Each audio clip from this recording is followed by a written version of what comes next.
Shalom Bapak Ibu yang dikasihi dalam nama Tuhan kita Yesus Kristus. Kembali lagi bersama kami di Renungan Harian Resort GKE Tamiang Layang. Pada saat ini yang menjadi dasar perenungan kita diambil dari Hosea pasal 3 ayat 1 sampai dengan ayatnya yang kelima. Dan saya mengambil atau membuat tema kecil dengan tema Tuhan Allah mengasihi umatnya. Jemaat Tuhan yang dikasihi dalam nama Tuhan kita Yesus Kristus pernah membahas dan mengajarkan mengenai sebuah perumpamaan, khususnya dalam Injil Matius pasal 18 ayat yang ke-22, yang dengan jelas mengatakan bahwa aku berkata kepadamu bukan sampai 7 kali, melainkan sampai 70 kali 7. Hal ini jelas merupakan salah satu ungkapan Yesus Kristus untuk menjawab pertanyaan Petrus pada saat itu, yang menanyakan tentang sampai berapa kalikah ia mengampuni saudara atau orang yang telah melakukan dosa maupun kesalahan. Sehingga dengan sangat jelas Yesus ingin memperlihatkan dan menjelaskan bahwa pengampunan seharusnya tidak ada batasnya. Walaupun secara manusiawi hal mengenai pengampunan ini memanglah sulit untuk dilakukan dan dipraktekkan. Untuk dapat mengampuni seseorang yang sudah sering kali melakukan kesalahan, menyakiti hati kita, sehingga wajarkah kita hanya diam? Apakah kita harus marah? Dan apakah kita mampu untuk mengampuni karena didasari oleh dasar rasa takut? Hosea pasal 3 ayat yang pertama sampai ayat yang kelima yang menjadi dasar perenungan kita pada saat ini kemudian menjawab semua pertanyaan tersebut. Karena dapat kita lihat bersama pada ayatnya yang pertama, saya akan bacakan bagi kita.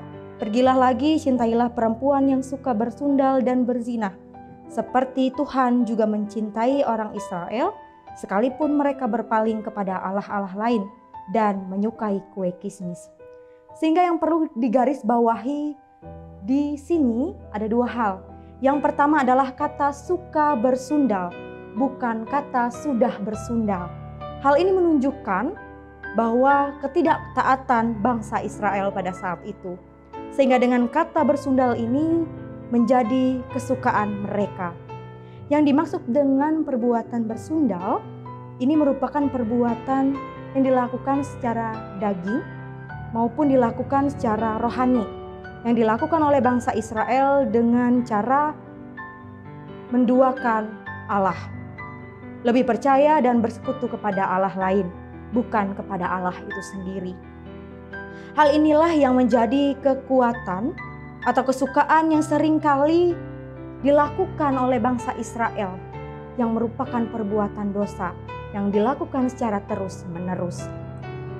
Namun, hal yang kedua yang diperlihatkan pada nas kita pada saat ini adalah Gomer yang merupakan istri Hosea ini telah pergi meninggalkan Hosea dan melakukan dosa. Hal ini tentunya membuat Hosea sedih, merasa kecewa, dan tentunya marah. Hal ini ternyata menggambarkan bangsa Israel yang awalnya menjadi milik Allah, tetapi yang memilih untuk pergi meninggalkan Allah dan percaya kepada Allah lain. Jemaat Tuhan yang dikasihi dalam nama Tuhan kita Yesus Kristus, namun dengan penuh cinta dan kasih, Tuhan Allah meminta agar Hosea pergi untuk mencintai dan memaafkan istrinya, walaupun sudah berbuat dosa dan menyakiti hatinya. Tentu hal ini memang sulit sekali dilakukan. Hal tersebut karena sudah pasti Hosea yang tadi saya katakan merasa kecewa dan tersakiti. Bahkan tentunya dia pasti akan merasa malu atas setiap perbuatan yang telah dilakukan istrinya terhadap dirinya. Sebenarnya ia bisa saja membuat agar istrinya ini dapat dihukum. Tetapi semuanya itu dilakukan dan tidak dilakukan olehnya karena ia memilih untuk mengampuni. Dan ia memilih untuk mengikuti apa yang dikehendaki oleh Tuhan Allah. Yaitu ia menggunakan rasa cinta, ia menggunakan rasa kasih yang ia miliki pada saat itu untuk mengampuni setiap hal yang telah dilakukan oleh Gomer. Pada saat itu yang menyakiti hatinya. Walaupun pada saat itu ia mengambil kembali istrinya, Ia harus menebus atau membayar 15 shikal perak dan 1,5 homer jelai. Ini adalah sebuah harga yang sangat mahal pada saat itu. Tapi itu dilakukan dan diberikannya hanya untuk menebus kesalahan istrinya tadi. Hal ini pula digenapi oleh Tuhan Yesus Kristus disalib di Golgota untuk menebus dosa dan pelanggaran umat manusia. Kita sebagai manusia yang telah pergi meninggalkan Tuhan, lalu berjinak secara rohani, percaya kepada hal-hal mistis, percaya kepada Allah lain, ini membuat kita seharusnya binasa dan tidak memperoleh pengampunan. Namun sangat luar biasa kasih dan cinta yang dimiliki oleh Tuhan. Ia merelakan, ia membayar dosa-dosa kita dengan darah yang tercurah di kayu salib pada saat itu, untuk menghapus setiap dosa dan pelanggaran yang telah kita lakukan. Hal ini merupakan wujud cinta kasih Tuhan Allah yang tidak terbatas untuk kita umat manusia. Sungguh besar kasih Tuhan kepada kita karena Ia tidak pernah menghitung berapa kali kita melakukan kesalahan dan berapa kali Ia mengampuni kita. Tidak ada terhitung oleh Tuhan karena Ia mempunyai kasih dan cinta yang begitu besar terhadap kita umat manusia. Hingga Ia terus memberikan pengampunan kepada kita. Inilah yang menjadi dasar bagi kita untuk dapat mengampuni setiap orang, baik kerabat maupun saudara yang telah menyakiti hati kita. Walaupun berkali-kali, Tuhan tetap mengajarkan kita untuk terus dapat mengampuni. Jemaat Tuhan yang dikasihi dalam nama Tuhan kita Yesus Kristus, memang sulit dan tidak mudah. Kita sebagai manusia biasa itu dapat mengampuni setiap hal yang telah dilakukan orang lain untuk menyakiti hati kita. Tetapi kita harus melihat contoh Yesus Kristus dan juga Hosea yang mampu untuk mengalahkan hati, mengalahkan kemarahan mereka dengan cinta dan kasih dan memaafkan setiap perbuatan yang telah dilakukan orang yang menyakiti hati mereka.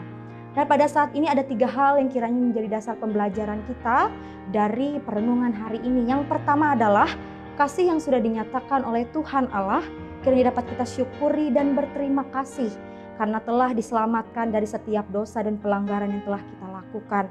Maka oleh sebab itu, dengan kesempatan ini yang sudah diberikan oleh Tuhan Yesus Kristus, mari kita bersama pergunakan kesempatan ini dengan baik untuk memperbaiki diri kita agar berkenan dan layak di hadapan Allah.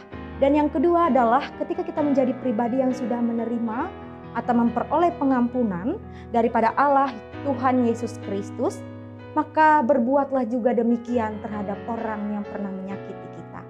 Karena Allah itu adalah contoh yang baik bagi kehidupan kita. Dan yang ketiga atau yang terakhir adalah mari bersama kita ungkapkan rasa cinta, rasa kasih kita kepada siapa saja orang yang ada di sekitar kita. Sama seperti Tuhan mengasihi umat-Nya. Amin untuk firman Tuhan. Mari kita bersatu dalam doa, kita berdoa. Ya Tuhan, terima kasih atas kebenaran firman Tuhan yang telah diperdengarkan bagi kami. Kiranya Tuhan ajarkan kami melalui firman ini agar tetap menjadi orang yang setia kepada Tuhan.